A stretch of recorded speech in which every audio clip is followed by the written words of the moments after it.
fat cats have targeted my race and trying to buy House District 76, but it's not for sale!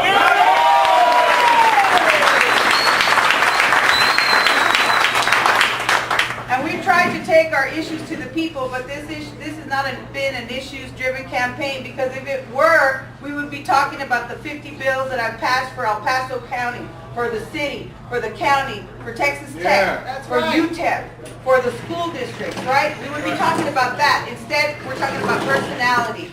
And we would be talking about the 22 Senate bills that I've passed and the 75 appropriation riders and or amendments that have become law in the state of Texas in my 14 years. Right?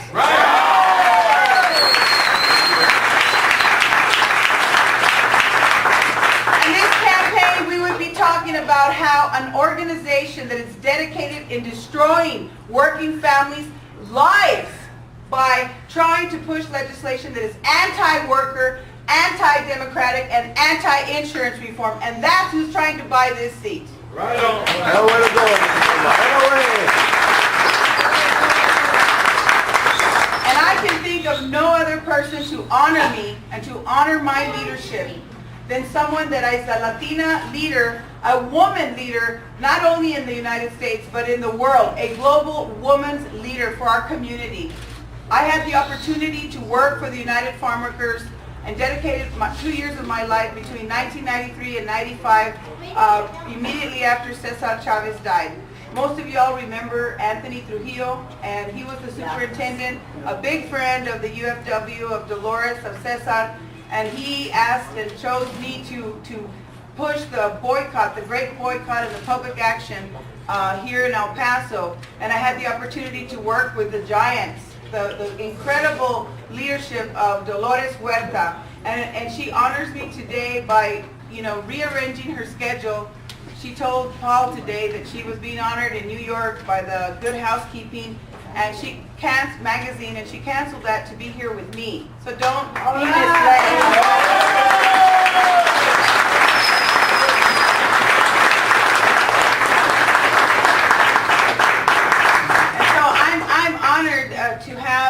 To have someone speak for me, with me, to join me in the next 24 hours.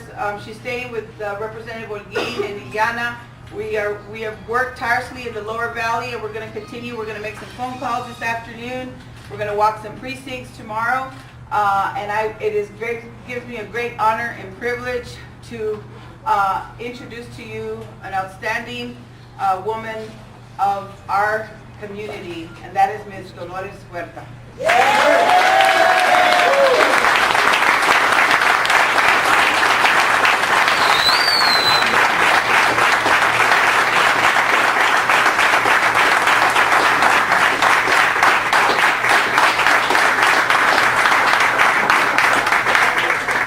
Thank you, Norma, for having me here, and I want to thank all of you that are here that are supporting Norma Chavez.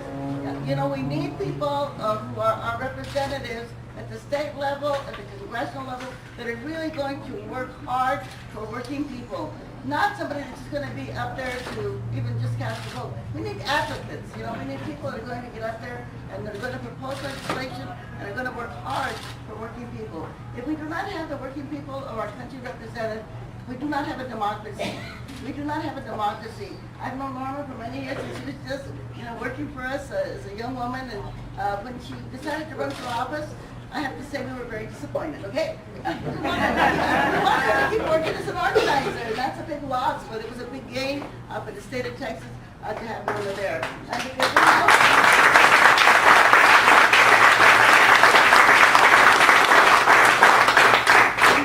I think all of us know that Norma's not going to be a person that's just going to work for her self-interest. I mean, her whole commitment has always been to work for people in the community. We were with President Obama last week in Washington, D.C., where he signed as a day for Cesar Chavez Proclamation Day, for his birthday, on March 31st. And what the president told us is that, number one, he said he was inspired by Caesar, and that's why he became a community organizer. But he said if he had not been a community organizer, he probably never would have been president. So I think that our President Obama and Norma Chavez have something in common, right?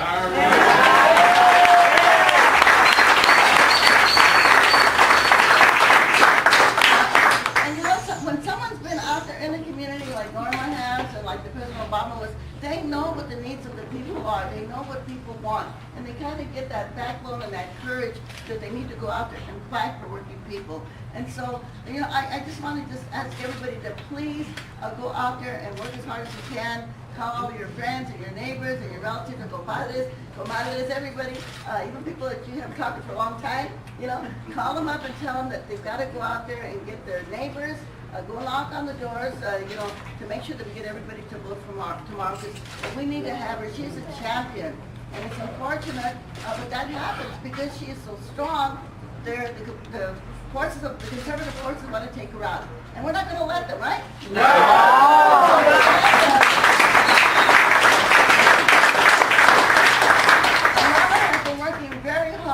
Everybody in El Paso, in this area, for so many years, and now it's time for us to work for her. I mean, maybe before she's had an easy ride and she didn't really need that much help, but now she's been targeted. And so that means that we have to come out, we have to do a lot more to make sure that she gets elected. And I do want the people to know that I have been honored by the Good Housekeeping magazine in New York City. That's a big deal, right? My mother always told me, when you have to choose and there's a conflict, you have to choose the things that are going to make a difference 50 years from today. Norma's election is going to make a difference 50 years from today. And so I decided to come here and say,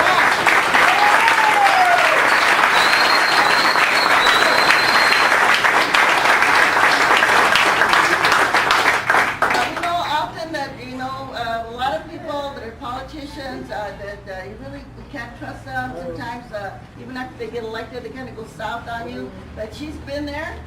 She's been steadfast. She's got this integrity. I'm glad to see you have that on your side, because that's in short supply with a lot of politicians. But Norma has that integrity, and she continues to work hard, and so we continue to have that trust in her. And so, anyhow, I'm really happy to be here. I wish I could have been here earlier, but I'm glad I could be here at least today to be able to lend my voice to all of your voices and all of your work that you're doing to make sure that she gets elected tomorrow. ¡Sí se puede! ¡Sí se puede!